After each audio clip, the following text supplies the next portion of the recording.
So I watch a lot of the game, and the one thing about about Christian McCaffrey that continues to, I don't even want to say amaze me, but do you remember, Tracy, when this trade was made 11 months ago, Mm-hmm.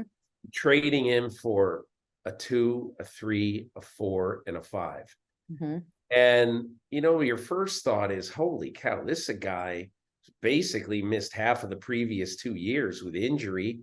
And are you sure you want to trade that much for him and all that? Well, obviously he has not missed a football game since, whatever it is, 19 games, whatever, 20, including the playoffs.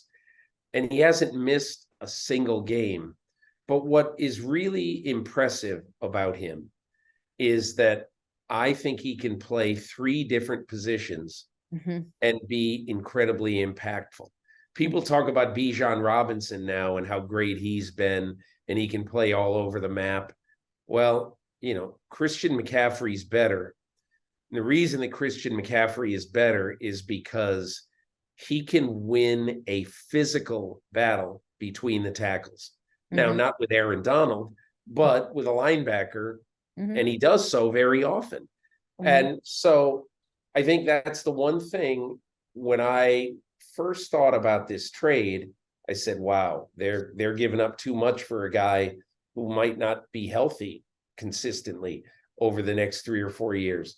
But one thing I find interesting now in looking back on it and really having a little bit of perspective on it is, if I'm not mistaken, I wrote it this week, I should remember it.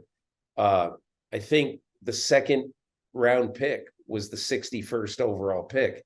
So, yeah, okay, so it's a second round pick, but it's a very low second round pick. Right. And I look at it now as I consider sort of the price that they paid.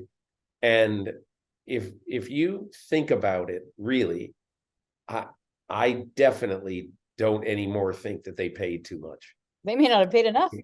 Yeah. Really, Yeah. I mean, without Christian McCaffrey, that team does not go to the NFC Championship game. I'm not entirely sure that team goes to the playoffs. I mean, at the time of the trade, they traded him. He was here for 2 days before the Chiefs come to town. So then they're 3-5, and they haven't lost a regular season game since. And they may not have lost the NFC Championship game if Brock Purdy hadn't lost his elbow. I went to grab my elbow for that. Hadn't lost his elbow. So when you see the impact he has on this offense and on this team generally, I think it's invaluable. Like really, they may not have, obviously you say that in jest, but a very small price to pay.